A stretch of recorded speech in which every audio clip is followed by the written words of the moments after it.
नमस्कार। भाग्योदय विचार प्रवाह श्रृंखला की 223वीं 223 कड़ी में आपका स्वागत है, अभिनंदन है। आज रविवार 1 सितंबर 2024। इन दिनों हमारे देश में जातियों की बहुत चर्चा हो रही है, वर्गों की बातें हो रही हैं, ओबीसी की बातें हो रही हैं, एससी एसटी की बातें हो रही हैं। ये बातें आज देश के हर जन घर घर में चर्चा का विषय बन रही हैं।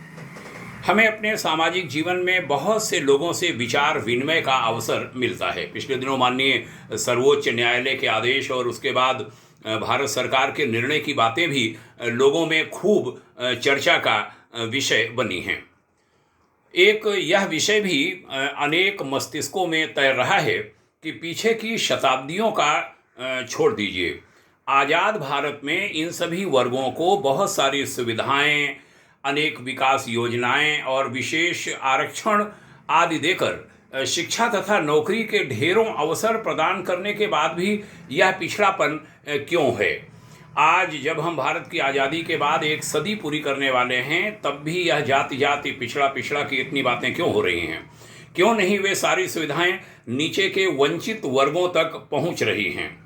वे क्यों ऊपर के कुछ ही लोगों में अटक कर रह गईं, जबकि देश का एक बड़ा करदाता जो टैक्स पेयर है, वह विशिष्ट रियायतों और सुविधाओं की न तो इच्छा करता है और न कभी खीज प्रकट करता है। ये अवश्य चाहता है वह कि अपनी गाढ़ी कमाई का अंश वह जिन वर्गों के उत्थान के लिए, उत्कर्ष के लिए, उनकी तरक्की के लिए निकालता है, उन पात्र लोगों की वास्तविक प्रगति अवश्य हो।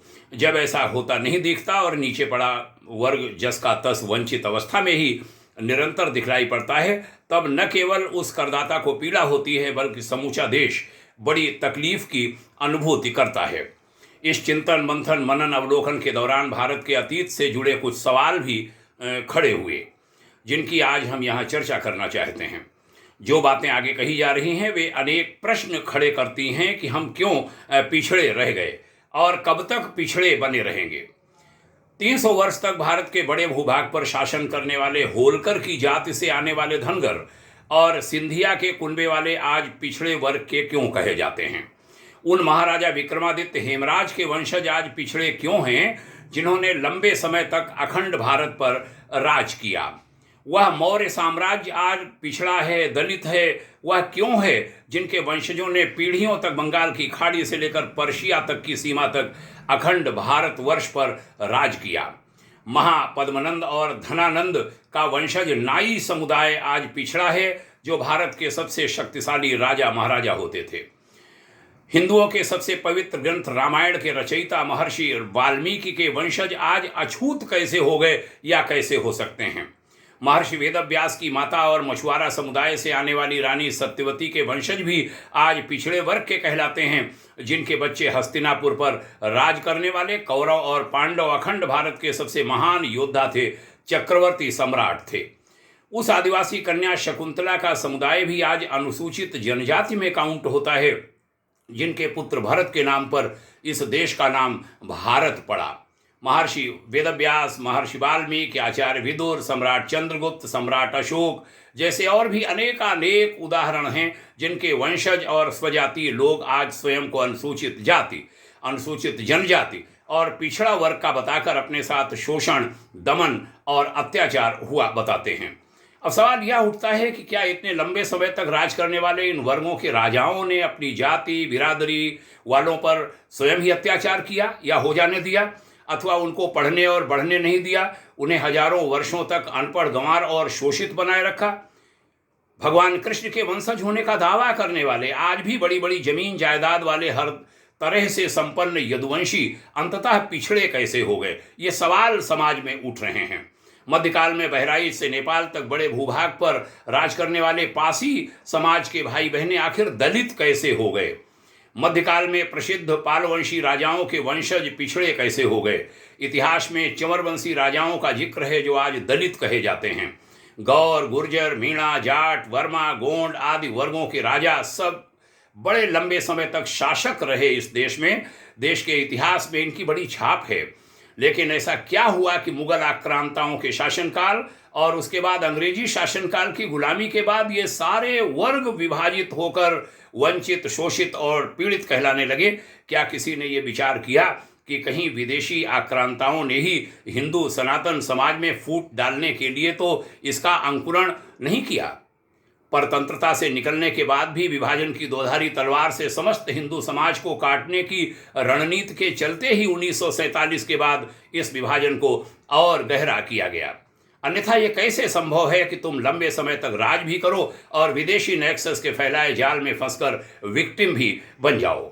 और राजा बनने के बाद भी क्या आपके स्वजाति राजा अपनी जात बिरादरी के साथ ऐसे ही करते रहे कि वो अनपढ़, गंवार, मूर्ख, पिछड़ा, दबा कुचला ही बना रहे? सैकड़ों वर्षों तक अखंड भारत पर राज करने के बाद भी तुम अपनी जाति का उद्धार क्यों नहीं कर सके? तो इसमें दोष ब्राह्मणों और हिंदू धर्मशास्त्रों को क्यों देते हो? एक बार स्वयं की ओर झांक करके भी देखो। ऐसी बातें भी समाज में तेजी से होने लगी हैं। हमारा आग्रह है कि माँ भारती की हर सनातनी संतान इस पर चिंतन करे और ये विचार करे ये सब हुआ क्यों, ये सब क्यों हुआ और कैसे हो रहा है?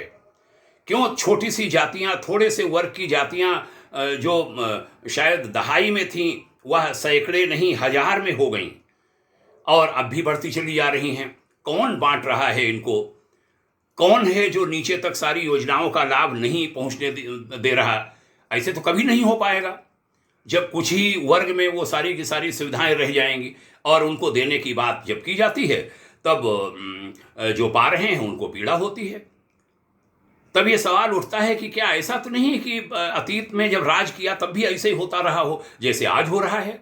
बड़े बड़े राज करने वाले लोग उसकी उन योजनाओं को नीचे तक पहुंचने नहीं दे रहे हैं, जबकि देश का एक बड़ा करदाता, टैक्स पेयर उसके लिए लगातार खर्च कर रहा है 77 वर्षों से, आगे भी करना चाहता है, उसे कोई पीड़ा नहीं होती। हाँ, वो ये जरूर चाहता है कि सबका उत्थान हो, जो सब तकलीफ में हैं, सब जो पीड़ा में हैं, जो आर्थिक रूप से दबे कुचले हैं, उन सबका उद्धार हो, न कि कुछ लोगों का। जातियों में ही ले लें, उसमें ही एक छोटे से वर्ग में ही सारा लगातार बढ़ रहा है और अनवरत बढ़ता रहेगा शायद अनंत काल तक। तो नीचे की पीढ़ियां तो ऐसी हमेशा बनी रहेंगी। ये सवाल अतीत के संदर्भ में उनके झरोखे से बड़े सारे सवाल उठे कि इतने राज के बाद भी आखिर पिछड़ापन कैसे रह गया और कैसे ये हो गया, किन्होंने उन्हें उसमें डाल दिया कि वो उठ ही नहीं पा रहे। हमारा निवेदन है कि ये जो बात है, ये जो चर्चा है, जो वार्ता है भाग्योदय फाउंडेशन की, इस वार्ता को लोगों में शेयर कीजिए, जिससे सभी को सनातन संस्कृति के गौरवशाली इतिहास का बोध हो सके और विधर्मियों द्वारा हमें आपस में लड़वाने का जो कुकृत्य सदियों से चला आ रहा है उस पर पूर्ण विराम लग सके। यदि हम अपने भीतर के भ्रम से ऊपर उठ पाते हैं और अपनी सच्चाइयों को समझ पाते हैं तो हम अखंड भारत के निर्माण में सक्षम हो पाएंगे, अन्यथा विनाश तो हो ही रहा है। अब देखना यह है कि राम के वंशज ये सब कब समझ पाते हैं। हे भारतवंशी भाइयों बहनों, तुम जागो, चेतो, इस गंभीर षड्यंत्र को डिकोड करो और स्वयं को इस घृणित षड्यंत्र का हिस्सा बनने से बचाओ।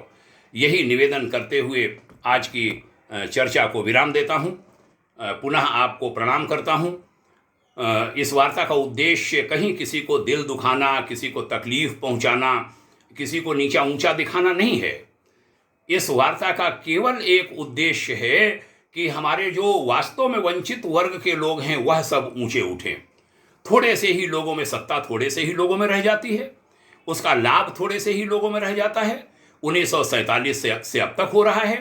पीछे के जो अतीत काल के देखे उनको, जिनकी अभी चर्चा की, जरा इस पर विचार करिए। और मैं उन वर्गों के लोगों से कहता हूँ जिनकी बात यहाँ हो रही है, जाति की, पिछड़ेपन की, उन जातियों के स्वजनों से कह रहा हूँ, इस पर चिंतन करो गंभीर होकर।